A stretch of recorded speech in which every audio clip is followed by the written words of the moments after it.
The roots of the game, pre-1950s. Stanley Matthews wore lead weights in his shoes, not for training, for walking to matches, while his teammates smoked at half-time and drank after the final whistle.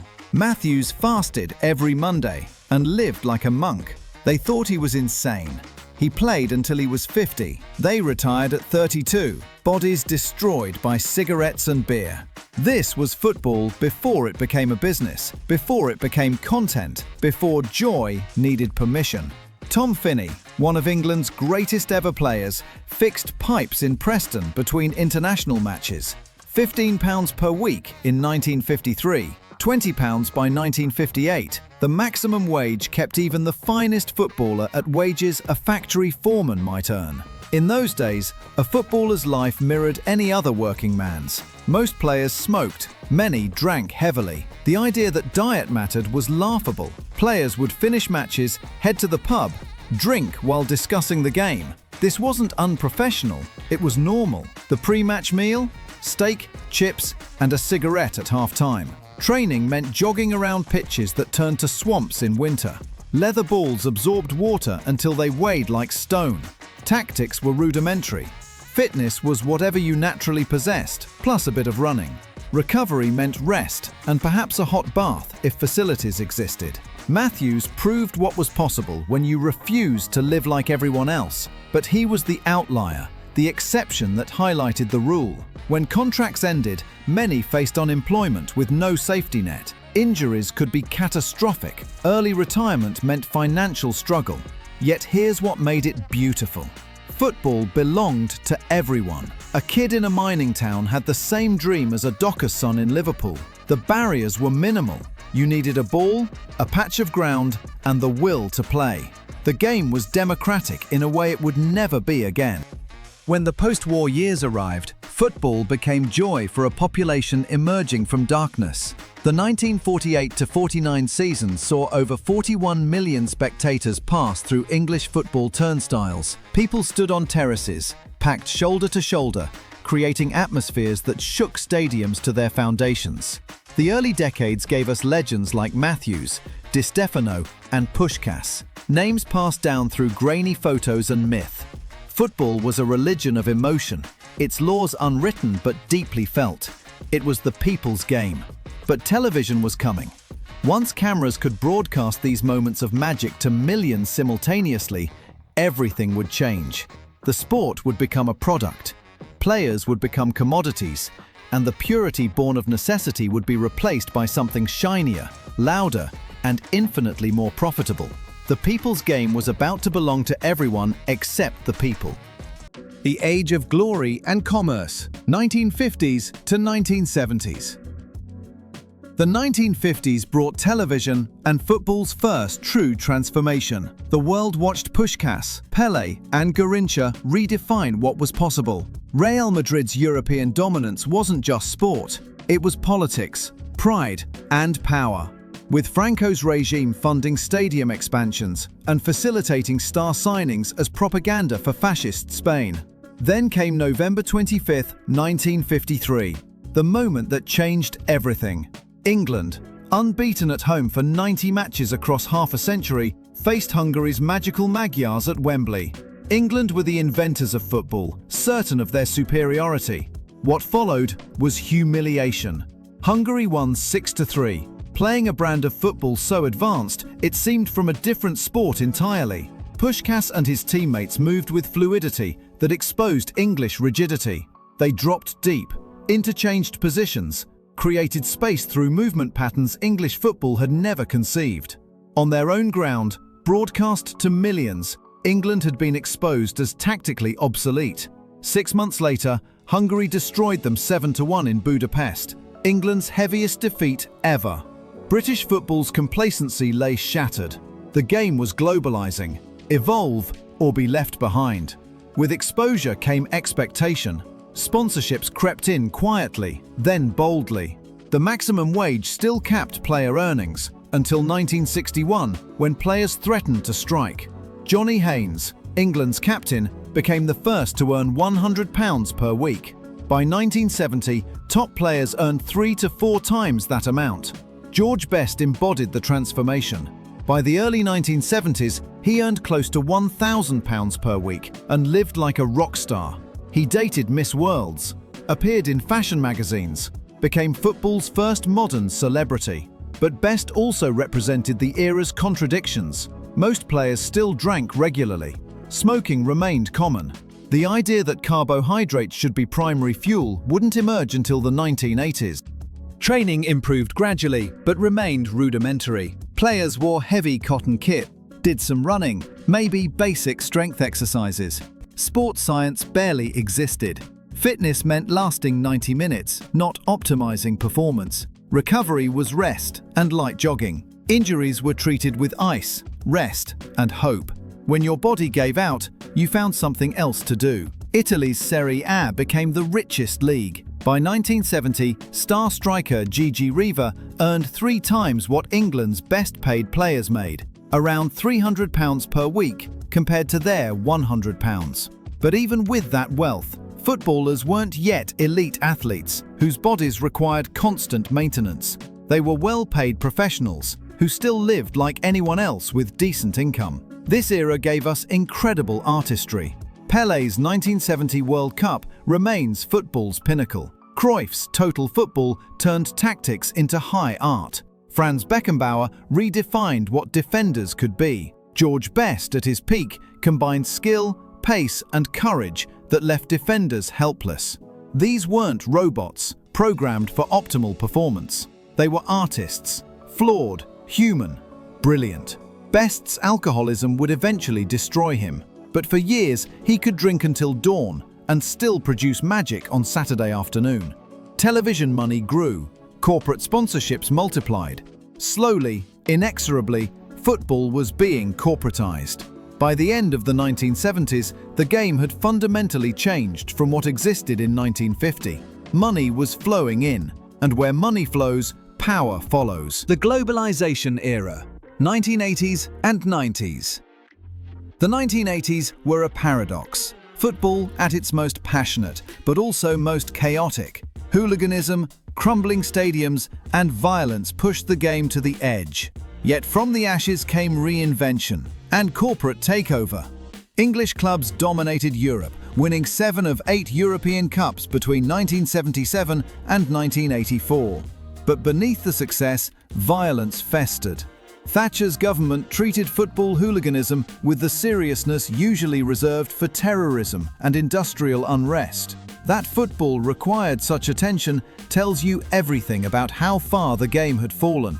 Then came the tragedies that forced change. In 4 years, football killed 191 people. May 11, 1985. 56 burned to death at Bradford when a discarded cigarette ignited decades of rubbish beneath wooden stands. 18 days later, 39 died at Heysel. A crumbling stadium, poor policing, and fan violence created a deadly surge that collapsed a wall. April 15, 1989. 96 Liverpool fans were crushed to death at Hillsborough, pressed against fences meant to control hooligans. All broadcast live, all preventable. The sport was in crisis. The Taylor Report, commissioned by Lord Justice Taylor after Hillsborough, demanded sweeping reforms. All-seater stadiums would replace terraces, perimeter fencing removed, CCTV installed. These changes began immediately and fundamentally altered the matchday experience. But the biggest change came in 1992. 22 clubs broke away to form the Premier League. The motivation was simple: money. Sky Sports offered £304 million over 5 years for exclusive rights, demanding a product that would fill living rooms worldwide. The clubs wanted to keep revenue for themselves rather than sharing across all 92 league clubs. The Premier League marketed itself brilliantly. Faster, more exciting, more glamorous than anything before it. Sky's production values made matches feel like blockbuster films. Football was now entertainment first, sport second. Meanwhile, Serie A remained the world's richest league. Maradona at Napoli, Van Basten at Milan, Baggio at Juventus. Italian clubs paid wages English clubs couldn't match. But television money changed everything. As broadcast deals grew, English clubs could suddenly afford talent. Eric Cantona arrived at Manchester United from Leeds for £1.2 million in November 1992. Collar turned up, chest puffed out, Cantona made football look like art. His influence transformed United from nearly men into champions. When Cantona kung fu kicked a Crystal Palace fan in January 1995, the 8-month ban only added to his legend. Shocking, inexcusable, and somehow more iconic. This was the new football. Dramatic, controversial, endlessly marketable. By the mid-1990s, the transformation was complete. Football was global. Players became millionaires. Transfer fees exploded. Alan Shearer's move from Blackburn to Newcastle for £15 million in 1996 shattered British records and signalled English football's financial return. The game had been saved from the disasters of the 1980s, but it had been saved by corporate money, television deals, and commercial transformation. The working-class fans who'd built football's culture found themselves priced out. Ticket prices soared. Corporate hospitality expanded massively, filling sections where passionate supporters once stood. Tourists arrived in numbers that dwarfed local supporters. Football was safer, richer, and more professional than ever before. The Galactico and Superclub era, 2000s to 2010. Football entered the billionaire age. Roman Abramovich bought Chelsea in 2003 for £140 million and treated it like the ultimate fantasy game. Within weeks, over £100 million spent. Claude Makelele, Hernan Crespo, Joe Cole. The spending was unprecedented and fundamentally changed English football's competitive landscape. The masterstroke was Jose Mourinho in 2004. Fresh from winning the Champions League with Porto, he called himself the Special One and backed it up. Chelsea won the Premier League with 95 points, 12 ahead of Arsenal. They lost just one league game all season. Ferguson and Wenger's carefully constructed advantages meant nothing. Money had entered the equation at a level that rendered traditional methods obsolete. But this was just the beginning. Real Madrid's Galacticos had been assembling superstars since 2000. Figo, Zidane, Ronaldo, Beckham. Every summer brought another global icon. The strategy was commercial as much as sporting. Each signing sold millions of shirts and generated revenue that funded more signings. Manchester City's transformation began September 2008, when Sheikh Mansour's Abu Dhabi group bought the club. Within 3 years, they'd assembled a title-winning squad. Touré, Silva, Aguero, company. The defining moment came October 23, 2011. City demolished United 6-1 at Old Trafford. Ferguson later called it the worst day of his managerial career. Then came May 13, 2012. City needed to beat QPR for their first title in 44 years. They fell 2-1 behind with time running out. United had already won at Sunderland and were celebrating. Then madness. Dzeko equalised in the 92nd minute. Aguero scored the winner in the 94th. City won the title on goal difference with the last kick of the season. PSG's transformation began in 2011 when Qatar bought the club. Ibrahimovic, Thiago Silva, Lavezzi arrived. Within 2 years, PSG dominated France with financial power that made competition almost irrelevant. The Superclub era fundamentally altered football. The best players concentrated at a handful of clubs: Barcelona, Real Madrid, Bayern, Juventus, PSG, and the English elite. The gap widened into a chasm. But amid the commercial excess, something magical emerged. Messi and Ronaldo engaged in a decade-long rivalry that transcended sport. They pushed each other to unprecedented heights, breaking records that seemed unbreakable. Ronaldo transformed from showboating winger to goal machine. 450 goals in 438 games for Real Madrid. 5 Ballons d'Or. Champions League's all-time leading scorer. Messi's genius seemed divine. His balance, vision, ability to dribble through entire defenses made physics negotiable. 672 goals in 778 games for Barcelona. 6 Ballons d'Or. The debate raged for years. Ronaldo or Messi? Both were right. Different expressions of perfection. Tactics evolved alongside money. Guardiola's Barcelona played tiki-taka that bordered on supernatural. Mourinho's defensive perfection. Bayern's treble. Klopp's heavy metal football. But financial inequality grew starker. Juventus won Serie A 9 consecutive times. Bayern won the Bundesliga 8 straight. The Champions League became a closed shop. Between 2000 and 2019, only 8 different clubs won it. Domestic leagues turned predictable.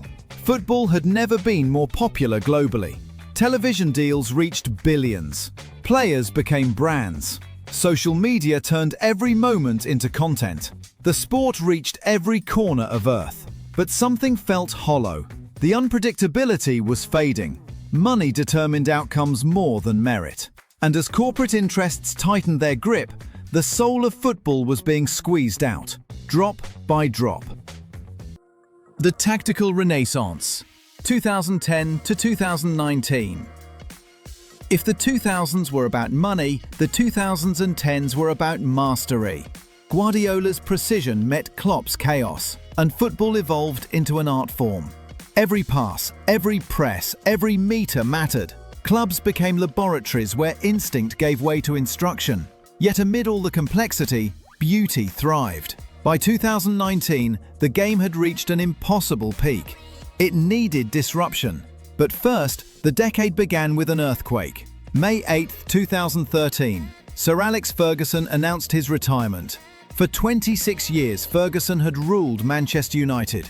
38 trophies, 13 Premier League titles. He was irreplaceable. The succession was catastrophic. David Moyes lasted 10 months. Louis van Gaal brought tactical rigidity that stifled creativity. Jose Mourinho created toxicity. Ole Gunnar Solskjaer got the job based on nostalgia. Tactically naive, he lasted 3 years on vibes. The statistics tell the story. Since Ferguson retired, United have lost more home games than during his entire 21-year Premier League tenure. By 2019, they'd finished outside the top 4 times and spent close to £1 billion on transfers. The most dominant force in Premier League history became a cautionary tale in less than a decade. While Ferguson's era ended, another serial winner hit his stride. Jose Mourinho, already a champion with Porto and Chelsea, had arrived at Inter Milan in 2008, promising to end their 45-year European drought. The 2009-10 treble delivered Serie A, Coppa Italia, and Champions League. The semi-final against Barcelona was legendary. Down to 10 men, Inter absorbed relentless pressure before Milito's goal sent them through. In the final, Milito scored twice against Bayern. It was Italy's last European triumph. Meanwhile, tactical innovation flourished elsewhere. Simeone's cynical and pragmatic Atletico Madrid reached 2 Champions League finals. Conte's 3-4-3 revitalized Chelsea. Pochettino built Tottenham into Champions League finalists. Speaking of the Champions League, one club turned Europe's elite competition into their personal property. Real Madrid won 4 Champions League titles in 5 years between 2014 and 2018, including 3 consecutive triumphs from 2016 to 2018. Cristiano Ronaldo scored in every single final. Zinedine Zidane, appointed manager in January 2016, became the first manager to win 3 consecutive European Cups. The Spanish Giants didn't just win, they made it look inevitable. When Gareth Bale scored that overhead kick against Liverpool in 2018, it felt like a coronation, not a contest. Then came the rivalry that defined the era. Pep Guardiola arrived at Manchester City in 2016 and decided to rebuild football from scratch. His arrival coincided with Jurgen Klopp's second season at Liverpool, creating a rivalry based on competing visions. Guardiola's first season was spent teaching players to forget everything. Defenders became midfielders. Goalkeepers distributed like playmakers. City finished 3rd. The 2017-18 season provided the answer. City won the Premier League with 100 points, scoring 106 goals while losing just 2 games. They didn't beat teams, they overwhelmed them. Kevin De Bruyne threaded passes through spaces that didn't exist until the ball arrived and football had become mathematics. Liverpool's response was revolutionary, but opposite. Where Guardiola emphasized control, Klopp preached chaos. His teams pressed with intensity that left opponents gasping. Virgil van Dijk's signing for $75 million in January 2018 transformed their defense. Mohamed Salah, Sadio Mane, and Roberto Firmino created the most devastating trio in Premier League history. Containing Liverpool felt like containing a forest fire. The 2018-19 season produced the greatest title race in Premier League history. City and Liverpool combined for 195 points. City won with 98, but Liverpool's 97 would have won any other season. The consistency required was superhuman. One loss could prove fatal. Both teams played every match like a final. Liverpool answered with perfection. The 2019-20 season belonged to Klopp's team, who won with 7 games to spare, ending 30 years of drought. But something was changing. Players trained under such scrutiny that freedom of expression became restricted. Diet controlled to the gram. Sleep monitored. Modern players had bodies previous generations would consider impossible. But the instinct, the improvisation, maybe even the joy, was slowly fading. By 2019, City and Liverpool were playing at levels that seemed unsustainable. The margin for error had shrunk to nothing. The system was too perfect, too controlled. But the era's most significant moment occurred off the pitch. Ferguson's retirement didn't just end a dynasty. It proved that football's new reality had no room for institutions built on one man's genius. Money and systems now ruled, and when those systems were perfected, as City and Liverpool showed, the game became almost predictable. That disruption was about to arrive, and it would change everything. The age of control and content, 2019 to present day. August 9, 2019. VAR arrived in the Premier League with Liverpool versus Norwich City. Sold as progress, a fix for human error. Instead, it killed what made football magical. The system checked thousands of incidents that first season and overturned over 100 decisions. The Premier League celebrated. Decision accuracy improved significantly. Injustices were corrected. Clear errors overturned. But the price? VAR disallowed goals at nearly twice the rate it awarded them. Football's greatest moments were being deleted faster than they were created. The emotional toll was devastating. Fans couldn't celebrate anymore. They had to wait, anxious, watching for the dreaded signal. When goals were finally confirmed, the spontaneous joy had dissipated. Relief replaced ecstasy. Marginal offside decisions became absurd. Armpit offsides, toe offsides, lines drawn on pixelated images. Patrick Bamford had a goal disallowed in November 2020 because his shoulder was offside. His response? It's ruining football. September 30th, 2023 brought VAR's most catastrophic failure. Luis Diaz scored a legitimate goal for Liverpool against Tottenham that was wrongly disallowed. The VAR officials miscommunicated, thinking they were confirming the goal when they were actually upholding the wrong decision. Liverpool lost 2-1. PGMOL issued an immediate apology. Apologies don't award points. In February 2022, Manchester City's Rodri handled the ball in Everton's penalty area. VAR failed to award the spot kick. City won 1-0 and eventually pipped Liverpool to the title by a single point. Proponents argued justice mattered more than spontaneity. Fair decisions over false celebrations. They had a point, but in the stands, something irreplaceable was dying. Then, March 2020. COVID-19. Football stopped. When it returned in June, matches played in empty stadiums revealed the truth. Football without fans is theatre without an audience, technically functional but spiritually hollow. The pandemic accelerated football's transformation into content. With stadiums empty, clubs invested heavily in digital engagement. Manchester City's media department produced documentaries and daily content, turning the club into a lifestyle brand. Every goal needed to be clipped, optimized for engagement. Players became personal brands, requiring constant cultivation. By 2021, Cristiano Ronaldo had over 500 million followers across platforms. His commercial value extended far beyond football. The attempted European Super League in April 2021 revealed everything. 12 clubs announced a closed competition with no relegation, guaranteed revenue, and permanent membership based on historical reputation rather than sporting merit. The backlash was immediate and ferocious. Within 48 hours, it collapsed. But it showed how far football had drifted. The biggest clubs viewed football as commercial property first, sporting competitions second. Financial disparities reached grotesque levels. Newcastle's Saudi takeover in October 2021 created another oil-powered challenger. Todd Boehly bought Chelsea and spent £1 billion in 2 years, creating squad chaos rather than cohesion. Manchester City won the treble in 2023, with Erling Haaland scoring 52 goals. Magnificent, but inevitable. The financial muscle made competition seem quaint.